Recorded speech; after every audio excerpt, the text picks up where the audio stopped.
Hello students, इस lecture में हम सीखेंगे angle sum property of triangles.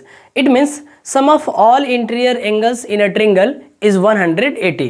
सो इस बात को हम सीखेंगे, इस बात को प्रूफ भी करेंगे कि कैसे एक ट्रायंगल्स के तीनों इंटीरियर एंगल का जो सम होता है वो होता है 180। सो स्टूडेंट्स, आप यहाँ पे ध्यान से देखोगे, मैं यहाँ पे एक ड्रॉ कर रहा हूँ ट्रायंगल्स, है ना। मैं यहाँ पे एक ड्रॉ कर रहा हूँ जी ट्रायंगल। मैंने यहाँ पे एक ड्रॉ कर लिया ट्रायंगल्स, है ना। ये वाला अपने आप में क्या है, ट्रायंगल्स है। देखिए ध्यान से, मैंने इस ट्रायंगल को नाम दे दिया ए, बी और सी। ये इस ट्रायंगल ए बी सी के तीनों इंटीरियर एंगल हैं, है ना। मैं अगर बातें करूँ मेरे प्यारे बच्चों, तो मैं यहाँ पे बोल रहा हूँ ये एंगल 1 है, ये एंगल 2 है और ये एंगल क्या है, 3 है। तो हमें प्रूफ क्या करना है, हमें प्रूफ यही करना है स्टूडेंट्स, टू प्रूफ। हमें सवाल में यही बताया गया है, दिया गया है कि हमें प्रूफ करके ये बताइए कि एंगल ए, है ना, angle A plus angle B plus angle C is equal to 180। अरे भाई, इसको प्रूफ करने से पहले मैं क्या करूँगा कि मैं यहाँ पे करूँगा कुछ कंस्ट्रक्शन, है ना। अगर आप देख पा रहे हो मेरे प्यारे बच्चों, तो मैं एक लाइन ड्रॉ कर रहा हूँ, एक लाइन ड्रॉ। इस लाइन का नाम मैंने दे दिया पी क्यू, है ना, पी क्यू नाम दे दिया। ये जो पी क्यू लाइन है ना, ये पी क्यू लाइन है, ये जो मैंने ड्रॉ किया यहाँ पे, ये जो पी क्यू लाइन है ना, ये पी क्यू बी सी के मैंने पैरेलल ड्रॉ किया है ना। तो अगर मैं बातें करूँ स्टूडेंट्स, कंस्ट्रक्शन की बातें मैं करूँ यहाँ पे, तो मैंने कुछ किया कंस्ट्रक्शन इस बात को प्रूफ करने के लिए, है ना। कंस्ट्रक्शन में मैंने ये किया मेरे प्यारे बच्चों कि draw P Q parallel to B सी।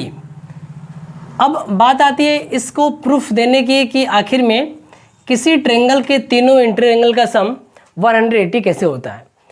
तो भाई इसके पहले मैंने आपको कुछ कॉन्सेप्ट बताया था, है ना, अपने प्रीवियस लेक्चर में, अल्टरनेट एंगल और कॉरेस्पॉन्डिंग एंगल्स के बारे में। अरे भाई, अगर ये लाइन एल है, ये लाइन एम है, और अगर ये दोनों लाइन एक दूसरे के पैरेलल है, and if one line is intersecting this one is called transversal line, तो ये वाला एंगल, ये वाला जो एंगल होता है ना, ये वाला एंगल, ये हम क्या सिंपल से ऐसे कर सकते हैं, ये वाला जो एंगल है ना, इस एंगल के बराबर होता है, इस वाले एंगल के ना। ये एंगल 1 एंगल 2 क्या होता है, बराबर होता है।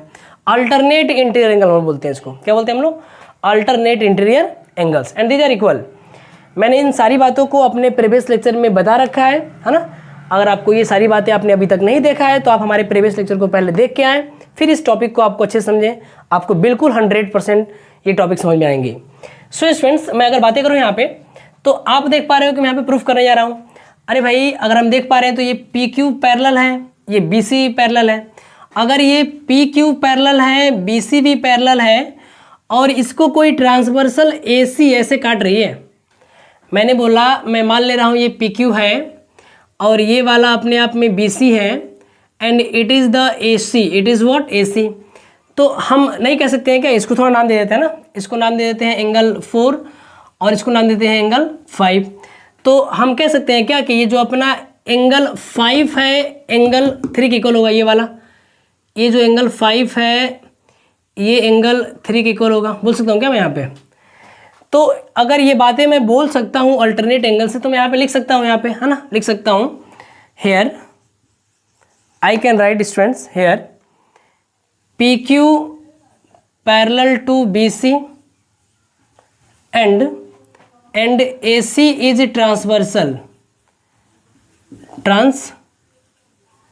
ए सी इज ट्रांसवर्सल।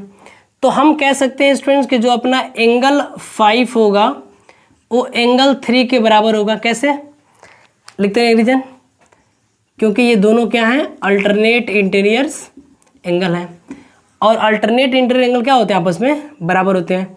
मैंने इसे मार्क कर लिया इक्वेशन नंबर 1।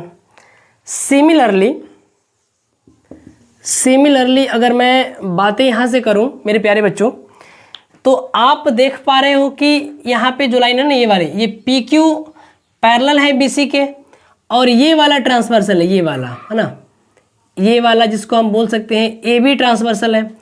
अरे भाई, अगर इस तरह की बातें होंगी तो फिर ये वाला एंगल इसके क्या होगा, बराबर होगा, क्योंकि ये दोनों अल्टरनेट एंगल है ना। तो हम लिख सकते हैं स्टूडेंट्स की पी क्यू जो है पैरेलल है बी सी के, एंड इस बार ए बी ट्रांसवर्सल है, A B is transversal, A B is transversal, therefore I can say that कि एंगल 4 जो होगा इक्वल होगा किसके, एंगल 2 के, एंगल 2 के, है ना। इसको मैं मान लेता हूँ इक्वेशन नंबर 2। रीजन क्या लिखेंगे, same reason, alternate interiors angle. But एक बातें हैं यहाँ पे, अगर हम इन तीनों एंगल्स को ध्यान से देखें 4, 1, 5 को, तो ये तीनों एंगल्स ही एक स्ट्रेट लाइन के ऊपर है, और अगर ये तीनों एक स्ट्रेट लाइन के ऊपर है मेरे प्यारे बच्चों, तो इन तीनों का सम होगा 180। तो हम लिख सकते हैं क्या, angle 4 plus angle 1 plus angle 5 is equal to 180। अब आप हमें बस ये बताइए कि एंगल 5 किसके बराबर है, आप बोलेंगे सर जी 3 के बराबर है ना, और एंगल 4 एंगल 2 के बराबर है। तो मैं जहाँ पे 4 है अगर मैं वहाँ पे 2 लिखूँ, और जहाँ पे 5 है मैं अगर वहाँ पे लिखूँ एंगल 3, तो इस बात तक मैं पहुँच जाऊँगा कि एंगल 2 को हम एंगल बी भी बोल सकते हैं, है ना।